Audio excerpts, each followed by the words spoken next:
arrive in the canyon. That's where I long to be with my three good companions. Just my rifle, pony and me. Microciné, bonjour. Aujourd'hui, nous recevons Patrick Imbert, le cinéaste du film Le Sommet des Dieux, film qui est sorti l'année dernière, le 2 septembre 2021 dans les salles de cinéma. Et aujourd'hui, il sort en DVD, édité chez Wildside le 2 février. D'ailleurs, je salue Benjamin Gessler pour l'aide apportée à la conception de cette émission. Et la première question que j'aimerais vous poser, je pense que peut-être vous avez une idée de la première question que je vais vous poser. C'était juste de savoir le fait que nous sommes là pour discuter parce qu'il y a une sortie DVD. Je profite de cette configuration pour savoir comment le film a été reçu depuis le 2 septembre, comment il a tourné, est-ce qu'il a pu être vu autant que vous le souhaitiez, vous, mais aussi la distribution, les producteurs. Voilà, comment s'est passée la réception du film ? Eh ben la réception, elle était plutôt bonne, en fait, même si il n'a pas été vu autant qu'on l'aurait souhaité, que ce soit moi comme le distributeur, puisque le contexte de la fréquentation du cinéma n'est pas très bon. Hein, les gens sont pas retournés comme avant au cinéma. Mais cela dit, le film, malgré tout, tire son épingle du jeu, petitement, mais quand même, parce qu'il est assez soutenu par les petits cinémas de la RDC, en fait. Donc, il a trouvé sa place dans un tas de petits réseaux et il est encore à l'affiche, encore dans certains cinémas. Donc, c'est l'occasion de remercier tous ces petits exploitants. Et donc, on a pu, enfin voilà, le film a pu avoir sa vie et moi j'ai fait pas mal de rencontres avec le public à cette occasion-là dans ces salles et donc voilà, en général, les retours étaient plutôt bons et c'est toujours agréable de voir un petit peu le retour des gens après avoir été enfermé dans sa caverne pendant 2 ans et demi, de voir un petit peu ce que ça fait chez les gens, quoi. Alors, comme le film parle en gros d'une espèce d'image manquante, on va ensuite détailler pourquoi on parle d'image manquante, je voulais vous poser une question que j'ai très souvent l'habitude de poser à mes invités. Très souvent, je ne leur dis pas en amont la question que je vais vous poser pour avoir un peu une espèce de spontanéité. Est-ce que vous avez, une image marquante qui serait peut-être liée à l'enfance et qui aurait un rapport avec ce que vous êtes devenu aujourd'hui, c'est-à-dire réalisateur, donc un rapport avec l'image? Est-ce que vous avez comme ça une image marquante? Ouais. Alors mon image marquante, là, enfin, ça me vient comme ça, mais bon, moi je fais l'animation, c'est mon métier, et je pense qu'une image marquante de l'animation pour moi, ça a été ces petits jingles courts qui passaient sur TF1, je crois, il y a entre 30 et 40 ans, je sais plus, mais avec un lion qui faisait Hachemeneux. Voilà. C'est bête, mais en fait, c'est une de mes premières images d'animation et qui me scotchait devant l'écran, en fait. Je crois que si je le revoyais aujourd'hui, je trouverais ça un petit peu pas très bien fait, ou je sais pas, mais en tout cas, ça m'avait beaucoup marqué longtemps.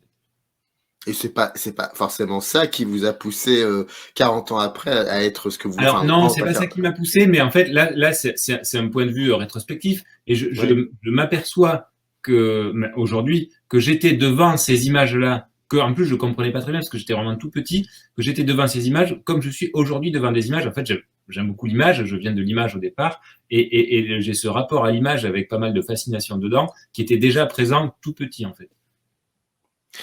Et quand ça m'intéresse beaucoup ce rapport à l'image que vous me dites. J'ai l'impression que quand on découvre votre film, j'ai l'impression que le rapport que vous avez à l'image, la manière que vous avez de questionner l'image, mais aussi de la définir, donc de la créer, c'est comme si c'était une trace que vous laissiez. J'ai eu cette impression-là en tout cas avec ce film. Ouais, c'est étonnant que vous disiez ça parce que moi j'ai l'impression que c'est comme ça tout le temps avec le cinéma. Je veux dire, à partir du moment où on fait quelque chose, ça reste gravé sur la pellicule, même s'il n'y a plus de pellicule, mais on laisse forcément sa trace, quoi. Alors, le film, on connaît l'histoire du film maintenant. Ça raconte l'histoire de Foukabachi, journaliste photographe qui part à la recherche de Abou Jaji, qui est espèce de gloire comme ça déchue de l'alpiniste. Il y a aussi un appareil photo qui fait une espèce de connexion entre ces deux personnages, qui aurait appartenu à George Mallory, qui serait peut-être celui qui aurait qui est gravi l'Everest le premier. Alors, le Sommet des Dieux à la base, c'est un travail qui a été effectué par Bakou Imemakura, samouraï, et ensuite qui a été adapté par Jiro Taniguchi, le mangaka. Et on sait que c'est un mangaka qui fait à peu près 5 tomes. Et moi, la première question, là, pour le coup, par rapport au film, c'est comment s'est passée la construction narrative? Comment vous avez écrit un film qui fait à peu près 90-92 minutes, alors que l'histoire originale fait pratiquement 5 tomes. Comment on travaille sur un scénario aussi, enfin sur une matière aussi dense? Eh ben, c'est long, tout simplement. C'est très long. Non, ça part d'un axe très général que j'ai soumis aux producteurs, et c'est là-dessus qu'ils m'ont confié la réalisation. Après, il y a tout un travail de scénario avec la scénariste Magali Pouzol et sous l'égide des producteurs, et qui est vraiment un travail de recherche et de travail d'hypothèse. C'est-à-dire, enfin, on avance en mettant des hypothèses les unes à côté des autres sur telle et telle scène, et puis jusqu'à avoir quelque chose qui se tient. Et ensuite, quand on passe à la fabrication du storyboard, qu'on monte, et c'est ce qu'on appelle l'animatique, eh bien, là, le travail d'écriture continue, puisqu'en fait, en fait, je me permets de le continuer à ce moment-là, puisqu'en fait, je remets en question ce qui a été fait au scénario, puisque, évidemment, le scénario, c'est assez théorique. En fait, on a l'impression que ça va bien, et puis en fait, quand on le voit en image, des fois, ça va pas complètement. Donc, il faut le voir comme des étapes successives. C'est très, très bien le scénario, mais ça n'est qu'une étape dans la narration. Et l'étape où ça prend corps, c'est vraiment le storyboard animatique, où là, on replace un peu les choses. Il ne faut pas hésiter à tailler dans le gras, à changer, à refaire des scènes, à réécrire des dialogues, voilà. Et donc, c'est un travail qui est très, très long, qui s'étale sur des années, d'abord pour le storyboard, et puis d'abord pour l'écriture elle-même, et ensuite le storyboard animatique qui prend, on va dire, à peu près 10 mois, voire un an, pour être bien fait, quoi. Mais vous aviez envie d'orienter le scénario vers quoi exactement? Alors, l'axe de base, en fait, c'est celui que j'ai proposé au producteur, qui en fait qui était guidé par ce que moi j'avais ressenti en lisant la BD, en fait. C'est-à-dire que je connaissais absolument rien à l'alpinisme. J'ai ouvert ça un peu par professionnalisme au moment où j'ai commencé à travailler dessus comme character designer. Et en fait, j'ai adoré la BD. Et j'ai adoré, et j'étais assez ému. Et j'étais ému à la fin, à la mort de Abu. Alors désolé pour le spoiler, pour ceux qui l'ont pas vu. C'est pas grave. Mais en fait, je me suis dit, si je veux redonner aux spectateurs l'émotion que moi j'ai eue, il va falloir aller faire le chemin inverse et se dire, pour susciter telle émotion, qu'est-ce qu'il faut faire? Voilà. Donc, il faut parler de Abu, et il faut parler de son passé pour le connaître depuis longtemps, et voilà, des choses comme ça. Et en fait, j'ai essayé de construire les choses pour un objectif bien précis. Mais ce qui est assez incroyable, c'est quand vous l'avez lu, le bouquin, et par rapport à, qu'est-ce que vous lisiez? Parce que généralement, les films ont des résonances avec le monde dans lequel on vit, avec l'actualité. Et je voudrais savoir, je n'ai pas lu le livre, donc, mais j'ai vu le film. Est-ce que ce que dit le livre du monde, de la société, du rapport de l'individualisme, est-ce que c'était ça que vous vouliez aussi retrouver que vous vouliez mettre Non, pas forcément. En fait, le livre est très gros, hein. Il fait plus de 1500 pages. Donc 5 tomes, c'est énorme. Et donc, il brasse beaucoup, beaucoup de sujets. On a taillé, enfin, il y a plein de choses qu'on n'a pas gardées, mais parce que c'était évident qu'il fallait pas les garder. On peut pas tout mettre dans un film d'1 h 30. Donc, il parle de plein de choses. Moi, je ne parle que de certaines choses du livre. En revanche, là où j'ai fait une petite trahison, enfin même une grosse trahison, mais qui quand même garde l'esprit, je crois, c'est que à la fin du livre, on a une espèce d'hommage aux pionniers de tels Mallory et Irvine qui sont allés conquérir l'Everest. Et en fait, ça, moi, dans le film, je l'ai pas fait. Et même au contraire, le bout de l'arc narratif du personnage de Fukamashi, c'est-à-dire il part d'un soi-disant un scoop, quelque chose qui serait super important d'avoir, c'est qui a grimpé l'Everest, puis au final, il l'obtient, mais en fait, il s'en fout. Parce que le chemin qu'il a parcouru entre-temps l'a mené vers autre chose de plus important ou plus spirituel, quoi. Mais ces détails-là n'ont plus d'importance. Et ça, pour le coup, c'est assez différent avec le bouquin. Ça change pas un tas de choses qui se passent dans l'action, hein, mais la morale, entre guillemets, n'est pas tout à fait la même, quoi. Voilà. Et pour ça, d'ailleurs, je me suis aidé de ce que je suis moi, c'est-à-dire, moi, le côté anecdotique de qui a grimpé l'Everest, au fond, ça me touchait pas plus que ça. Enfin, je trouve que c'est sympa pour l'anecdote, mais c'était pas assez universel pour en faire un film qui touche le grand public, en fait. Ce qui est très beau aussi dans ce film, c'est qu'il y a des moments de flashback qui arrivent alors qu'on s'y attendait pas. Il y a une fluidité comme ça dans la manière de les intégrer, ces flashbacks, qui, petit un, ne nous déstabilise pas, pardon, dans la narration, dans la compréhension de l'histoire. Oui, il y a quelque chose de très apaisant, même dans l'utilisation. Généralement, quand on utilise des flashbacks, ça peut être assez perturbant, mais là, ça coule de source. C'est une forme de fluidité qui est assez belle, je trouve, et qui ne perturbe pas la narration.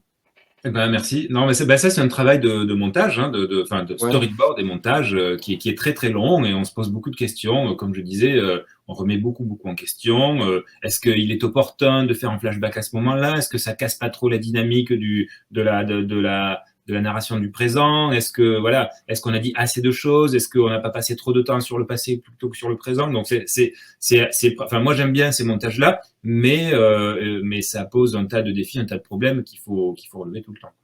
Il faut lutter constamment un peu contre aussi le roman d'origine, de ne pas trop se faire. Faut que ça soit pas forcément l'objet de référence par rapport Ouais, au alors film. ça c'est vite vu, c'est-à-dire qu'à partir du Ouais. moment où on commence un travail, l'œuvre qui a servi de base, elle compte plus tant que ça. Je veux pas dire qu'il faut la trahir pour le plaisir de la trahir. Moi j'aime beaucoup Taniguchi et j'ai eu à cœur qu'il puisse apprécier ça. Mais en fait, un film, c'est déjà suffisamment difficile à faire sans. Il faut pas se mettre en plus des pressions de dire ah bah il faut faire comme le livre. Non, enfin ça c'est d'ailleurs c'est pas une bonne raison en fait. C'est des médiums différents et le livre est ce qu'il est et le film doit être autre chose. C'est sa raison d'être en fait.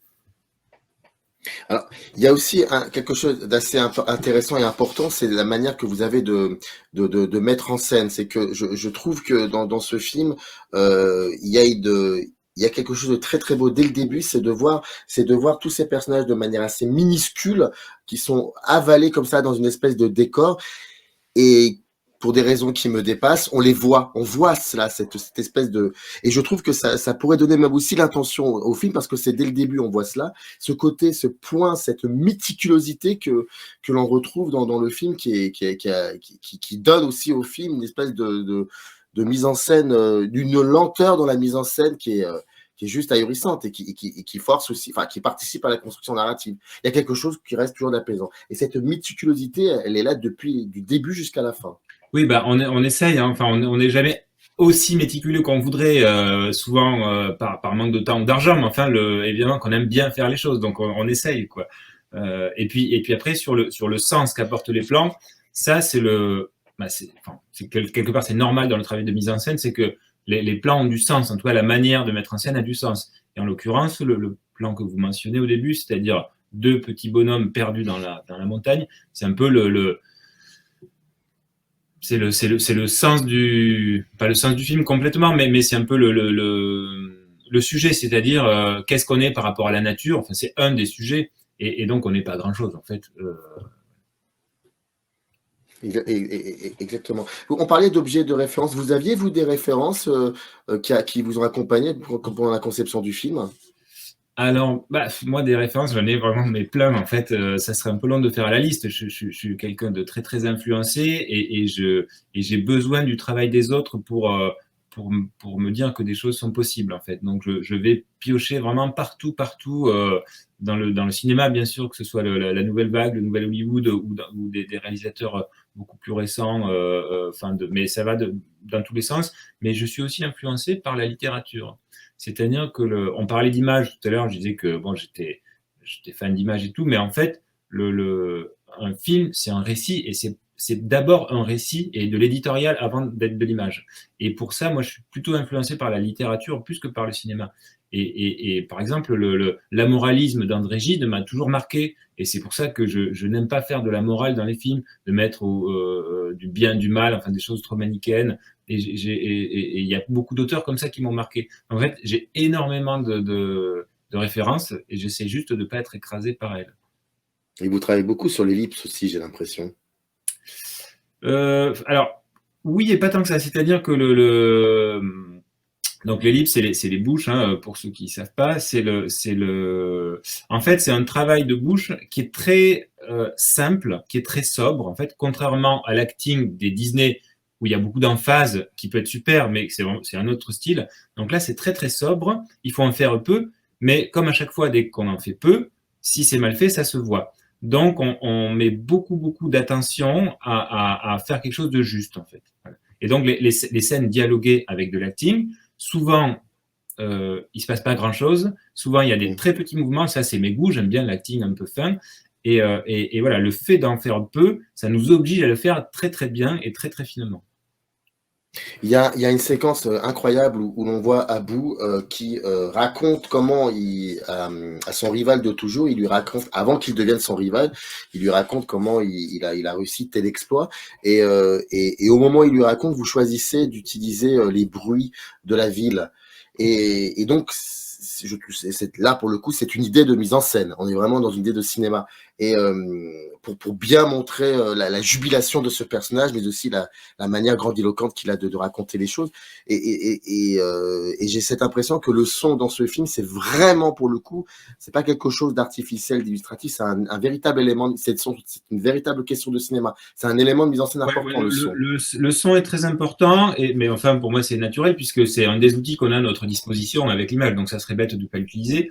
Pour être tout à fait juste là sur cette scène avec le dialogue avec son rival, il y avait une idée d'ellipse de ma part dans l'écriture, mais il y a eu un apport du storyboarder qui a imaginé ce truc avec les trains et le monteur par-dessus qui a mis des sons et donc en fait c'est vraiment un travail d'équipe.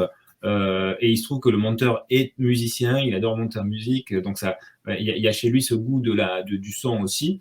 Mais globalement, oui, le son est très important, mais enfin, comme j'ai dit, ça me semblait évident. Enfin, ça aurait été bête de pas utiliser le son. Et surtout dans la partie après d'ascension de l'Everest, où en fait les personnages se mettent à marcher, à faire des efforts. Ils parlent plus. D'abord, ils doivent pas se parler. Donc forcément, il y a plus de dialogue. Et c'est l'occasion de faire en parler la montagne, entre guillemets, c'est-à-dire d'explorer tous ces sons de craquement de glaciers, de vent, de tout ce qu'on veut, de pas dans la neige, enfin plein de choses qui peuvent participer à l'immersion du spectateur et leur faire ressentir ce que ressentent les personnages.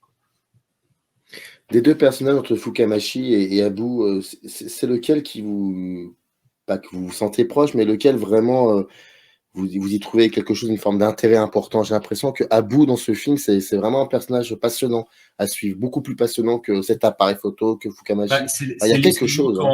C'est avec lui qu'on tisse des liens d'empathie, forcément, puisqu'on a suivi son passé et tout ça. Après, moi, je suis un peu, je me retrouve un peu dans les deux, à vrai dire. Puis comme c'est moi qui écrit ces dialogues, je mets un peu de moi dans tout, en fait. Mais c'est possible parce qu'on n'est pas, évidemment, personne n'est un bloc homogène. On est tous faits de plein de petites choses. Donc, voilà, moi, je me sers de ça pour faire parler les personnages. Maintenant, s'il y a bien un personnage qui me ressemble plus que les autres, c'est le personnage de la grande sœur du petit garçon qui a coupé sa corde, là. C'est Ryoko. Et celle avec qui il discute dans le bar. Alors, ça se voit pas a priori comme ça.